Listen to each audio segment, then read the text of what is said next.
Intelligence is attractive, but for most people with the INFJ personality type, the intellect of a potential partner can either make or break their attraction. No matter the form of intelligence, this personality type can't help themselves when it comes to people who challenge their minds. So, what's the big appeal? And does this attraction deem the INFJ a sapiosexual by nature? Welcome back, psychos. Before we get into it, we'd love it if you liked and subscribed, as well as to click the post notification bell so you never miss a video. Alright, let's get right into it. Starting with number 1.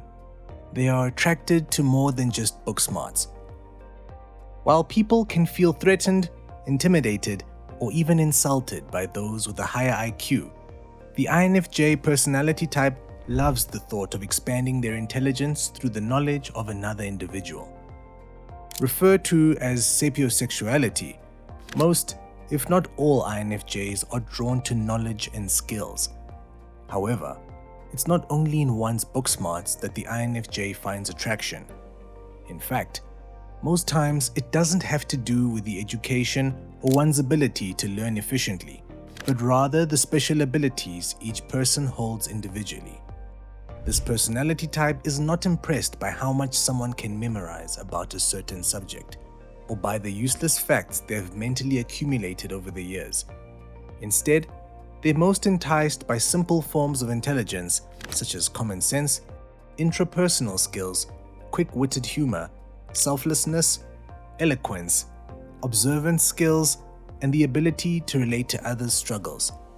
In fact, it can even be considered a turn-off to the INFJ when someone must always go by the book and isn't able to make their own judgment calls. And so, while book smarts can be attractive at times, it's not always what charms the INFJ into attraction. Number 2.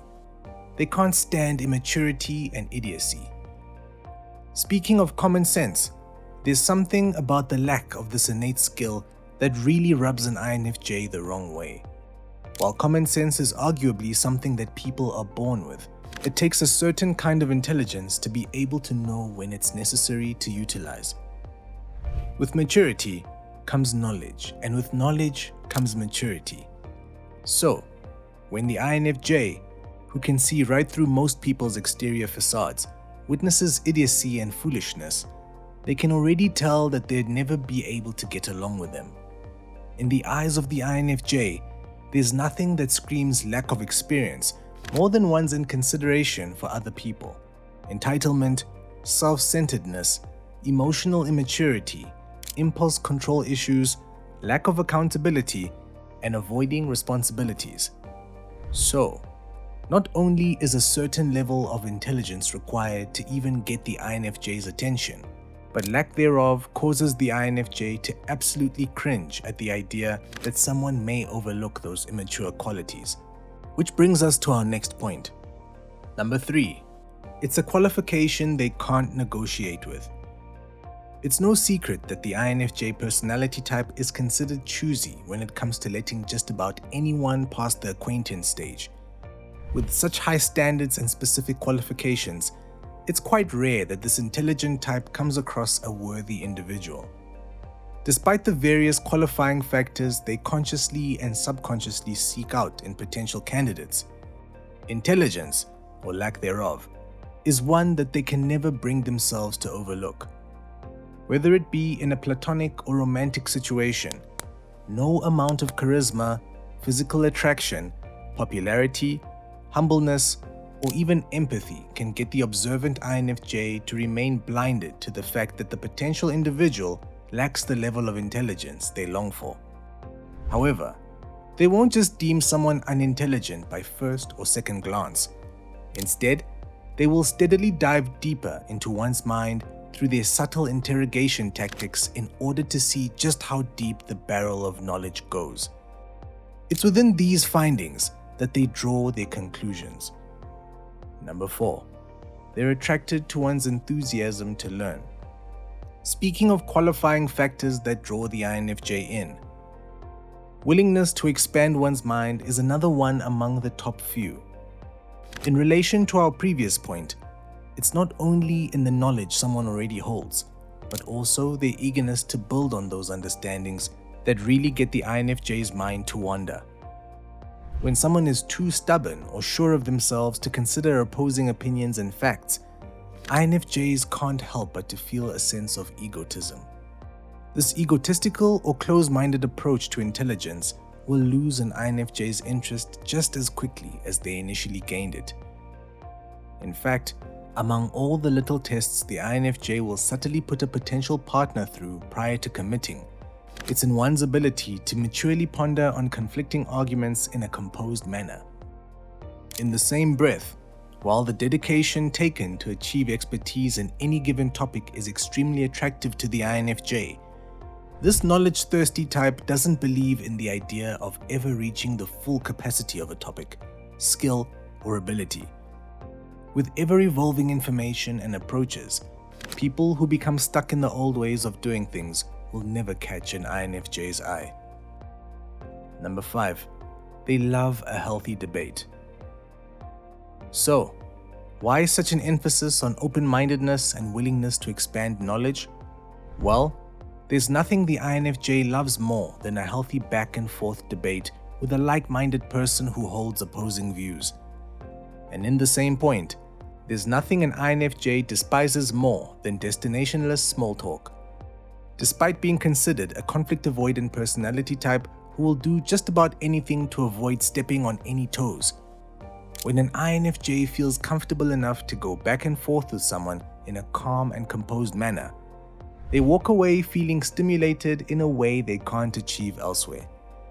Inquisitive at heart, INFJs love questioning others about anything and everything, including their opinion on touchy subjects that could potentially ruffle some feathers. Yet, unfortunately, before getting to know someone, they're usually caught between their avoidance of offending and their burning curiosity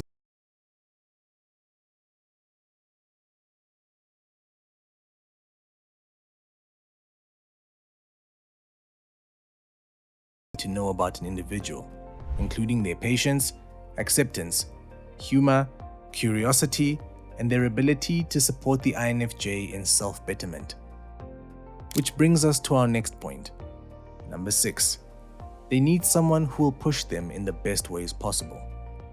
No matter the amount of self-critical awareness the INFJ is known for, there's something about outside inspiration that encourages the INFJ to better themselves in ways they don't encourage themselves. Despite the combination of vast imagination and relatable mentors, INFJs need a lover or friend who only has the ability to indirectly push them in the right direction, but will be proud of their accomplishments when the time is right. It takes true intelligence to push the INFJ in the right way and to the right places that align with their character. With vast wisdom themselves, it takes someone who can prove their level of brain power to act as a leader or teacher to the INFJ. They need to have a logical and morally sound picture painted in their minds in order to see or eventually follow someone's vision. This requires not only a certain kind of intellect, but also a level of creativity that the INFJ's imaginative and future-focused mind can relate to.